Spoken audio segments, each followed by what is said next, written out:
All right, you all. So I'm at work, and this is the Keepers of the Lights Oracle Cards by Kyle Gray. It brings a nice little booklet, which is infused with information that seems pretty accurate to me. Except for Isis, of course. I can't. Like, nobody can ever call her by her real name. I don't fucking understand, but okay. The Matrix, at its best. Anyway, it's like the only complaint I have about this deck is Isis, because they kept her name as Isis as opposed to Aset, and they made her look like a Greek Egyptian goddess when they know damn well that's not the fucking case. Anyway, moving along. So the guidebook gives extended message or extended information in regards to the card, and also information in regards to the person or the deity that they're talking about in the cards. Very well written book, except for that one complaint that I have. It's gilded. The backs are gold, and I don't know what this symbolism is. Honestly, I really don't. I don't know what that means. If anybody can tell me what that means, besides this like vagina looking opening, you know. For those of you that study symbolism, you know that a lot of the statues of the female saints is another depiction of the vagina, just in case you didn't know. Okay. That's a small fact. These cards are maybe like a 4x5, these cards. The cards are beautiful. It's not whitewashed at all. So when I spoke about Isis, it wasn't me saying that the cards were whitewashed, because they're not. It has different deities, gods, and goddesses from different cultures. The colors, like I said, are very vibrant. And the cards are very, how do I call it? The cards are very, not just accurate, but they go straight to the point, I feel. They're great for daily draws. They have the name of the spirit or deity on the cards, and then they have a small meaning and then a small explanation at the bottom.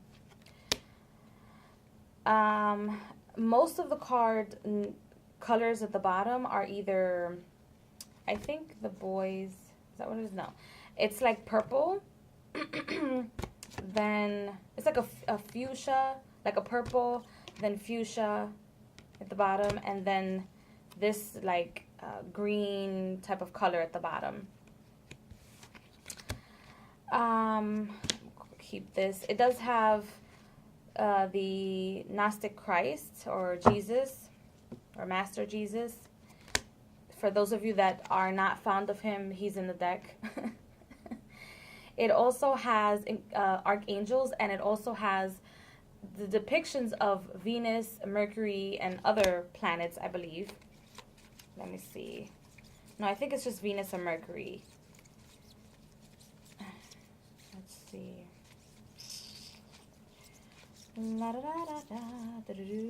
Yeah, I think it's just Venus and Mercury.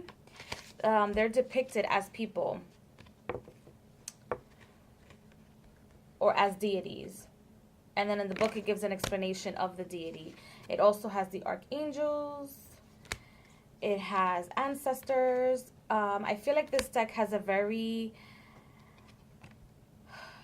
how do I say it? This is a very light worker type of a deck. Like, if you consider yourself a light worker, it is a light worker type of a deck, but it does give you little secrets that the book does not talk about. So if you know your symbolism and you know your stories, you will know to hint out certain information that what the system or the matrix, like I like to call it, does not tell you, or the system of reading oracle cards doesn't tell you. The deities and the spirits that are used here are very different. Like, I've never heard of Paul the Venetian. Never heard of him before. So you'll learn a lot with this deck. It has, like I said, beautiful colors. The artwork is like very realistic type of an artwork. Melchizedek, higher learning.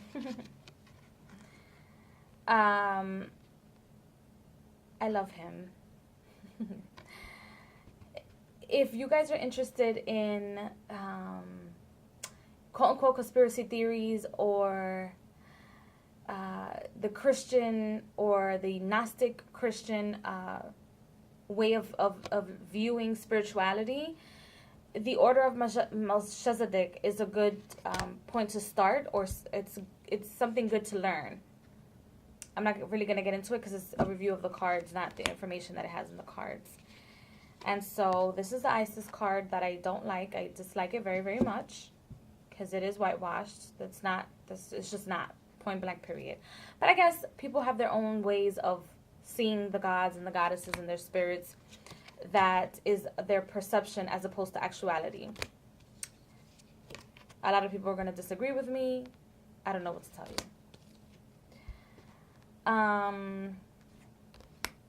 It is masculine. It does have a masculine feel to it. It does have a divine feminine feel to it. And it also has, like, for example, the Commander Ashtar. How do I say it? This is a very, like, light worker beings type of a deck. Like, I have a feeling with this deck that they tried to get away from, like, what light workers or some light workers feel that light workers in the astral plane look like, or masters look like, and they did a very good job with that, I feel. What else can I say about this deck? A lot of geometry in the deck. For example, it's a lot of hidden symbolism that you kind of have to catch. Like, for example, his hat right here, look that up. I'm not giving you the information. Y'all are crazy. Symbolism in the back of the cards. It's like, I don't know what to call it. See the Merkaba right here? I believe that's a Merkaba. Right here. It is, I'm like lost for words. I absolutely love this deck. It's good for overall readings, but as far as like love and career readings are concerned and things like that, no. They're more of like good for self-development or just a general reading. You want to pull some cards from here. These cards are good for that. But back to the symbolism, like I said, there's a lot of hidden symbolism here. They did a very good job getting away from the whitewashed bullshit that a lot of or people that consider themselves light beings or light workers push themselves towards. And then they have this very interesting card, which I love it, the Miriams. The Miriams are what people, I feel, I don't even know. I think they just made up something totally and completely different with the whole twin flame situation, as opposed to what it really is, which is the Miriams. I'm going to read to you a little bit about the Miriams, or what the Miriams are defined under in the book. I was very happy to see it. I love his work. Kyle Gray is one of my favorite angel card readers, people. It says the Miriam, sacred vision, choose to forgive in order to heal. See the light in all, remember that love has no boundaries. About the Miriam, which means the beloved, the twin flame angels who come as one. They are mirror images of each other. They are the angels who appeared to Mary Magdalene in the tomb of Jesus after his passing. These angels spoke directly to Mary and helped her move beyond her grief so that she was able to commune with Jesus once more. They can help us move beyond the cloud of grief too. They heal grievance all kinds, including ones that have been created by religion or the idea that God does not love or accept us because of a mistake we once made. The Miriam help us remember that we do not need to ask God for forgiveness because he never condemned us in the first place. Okay. I'm going to read the extended message as well.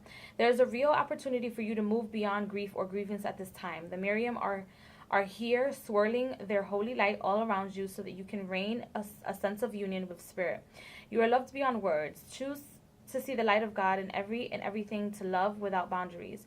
Honor others and honor yourself with a sacred vision. You are a space of deep healing and forgiveness. Choosing to see the light of the worlds will help you grow even more. So the reason why I read this section to you guys in regards to this deck is because people see twin flames as the lovers, the sexual partners, the love relationships, and they forget that even in Mary Magdalene's situation, or Miriam as I like to call it, as I like to call her, or as she presents herself to me,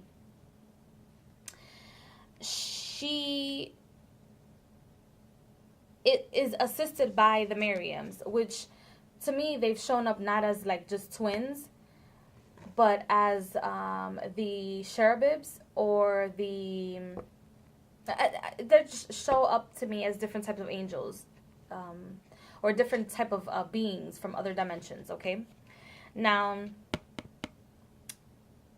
in this depiction of the Miriam twice, or the Miriams twice, and then the message in the book, it is the hidden message, in which it resonates with me a lot in regards to the beloved and the connection that Mary Magdalene and Jesus Christ did, or Mary Magdalene did.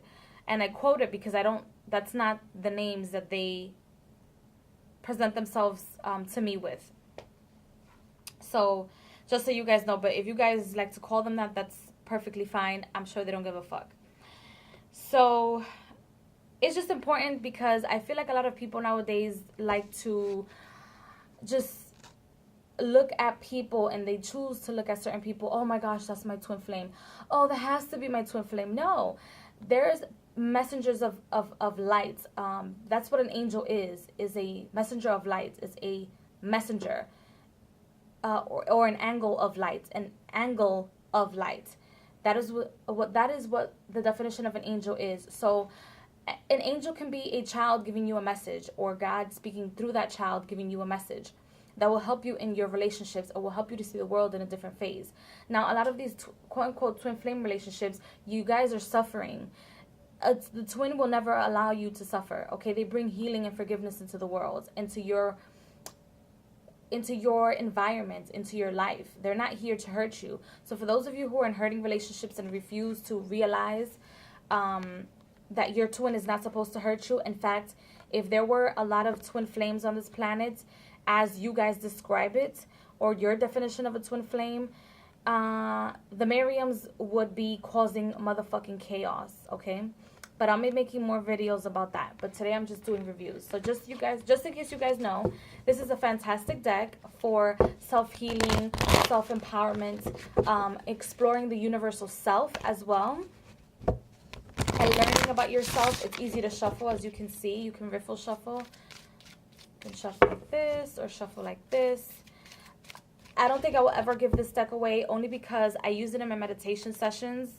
And I also use it to speak to my ancestors, and not just like my DNA. The ancestors, it encoded in my DNA for this life, but just our ancestors. And I do a lot of ancestral work. Being protected by your ancestors is everything. So this deck really helps with that. If you want to start working with your ancestors, or start exploring your ancestors, it's good to see the overall message, or the overall picture, that you're not just black, white, purple, pink. That's not who you are. There's only one race, and that race is the human race. You are divided by the places and where you were born. And I feel like this deck, the Keepers of the Light, reminds you of that. It reminds you that you are the light. The universe is darkness. There is nothing but darkness in the universe. Everything shines because God creates the light, which is you, okay? Everywhere else, there is darkness. So hail to the darkness, and hail to those who understand the all. And this deck allows people to understand the all, in my most humble opinion. So I'll see you guys in the next review. Bye.